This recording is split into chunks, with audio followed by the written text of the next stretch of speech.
నమస్తే అండి, యూట్యూబ్ ప్రేక్షకులకు నమస్కారం. ఈరోజు వివాహం కావలెను అన్న విషయం గురించి తెలుసుకోబోతున్నాము. ఈ అమ్మాయి పేరు దీప్తి.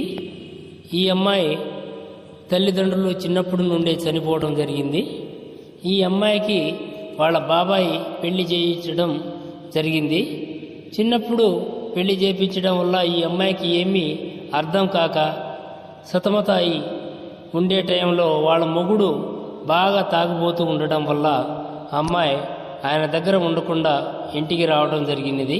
తర్వాత వాళ్ళ బాబాయ్ మాకు మ్యారేజ్ బ్యూరో తరఫున ఈ అమ్మాయికి పెళ్లి చేపియండి అని చెప్పి ఆలోచనతో మా మ్యారేజ్ బ్యూరోకు ఇవ్వడం జరిగింది.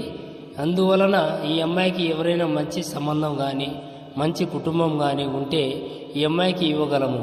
టైంపాస్కి మాత్రం ఫోన్ చేయకండి దయచేసి.